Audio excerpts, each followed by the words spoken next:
เดี๋ยวหลวงปู่อันนี้บอนหลวงปู่แหวนนั่งสมัยนั้นเพิ่นมาหลวงปู่แหวนนั่งอยู่นี้หลวงปู่แหวนสมัยนั้นยังบ่มีครัวยังบ่มีอย่างใดแต่พ่อแม่ครูบาอาจารย์สมัยนั้น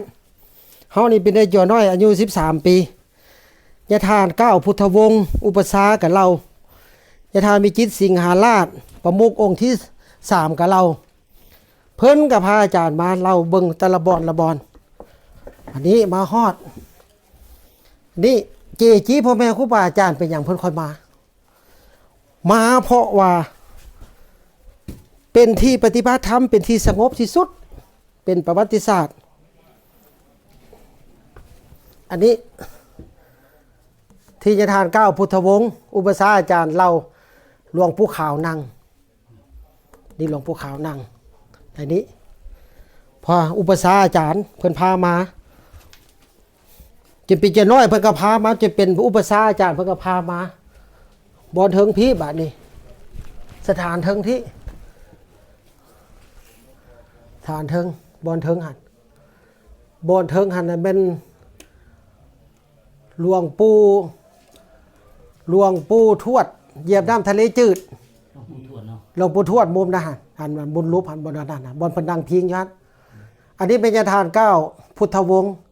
ในนามอุปสาอาจารย์เพิ่นได้แนะนำเพิ่นได้ฮู้ประวัติแล้ววันนี้พ่อแม่ครูหลับอยู่โซนนี้พ่อแม่ครูหลับ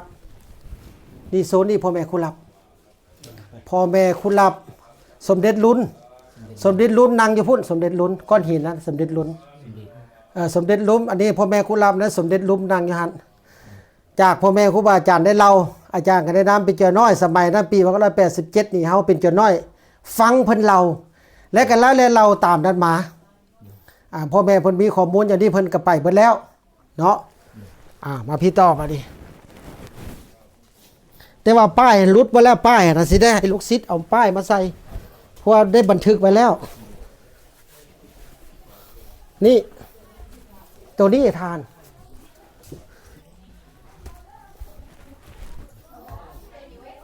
นี่มหาตะบัวนี่มหาตะบัวนั่งนี่มหาตะบัวนั่งนี่ที่บอนพ่อแม่ครูบาอาจารย์อันนั้นหลวงปู่มันครับก้อนหินก้อนนั้นน่ะหลวงปู่มันเด้อตัวนี้เด้ออันนี้หลวงปู่มันนั่งนี่หลวงปู่มันนั่งสาธุอันนี้หลวงปู่มันนั่งนี่อันนี้หลวงปู่มันเพิ่นนั่งอยู่นี้สมัยนั้นจากเราพ่อแม่ครูบาอาจารย์อุปสาจะทาน9พุทธวงศ์ได้พามากัญญาทานสาว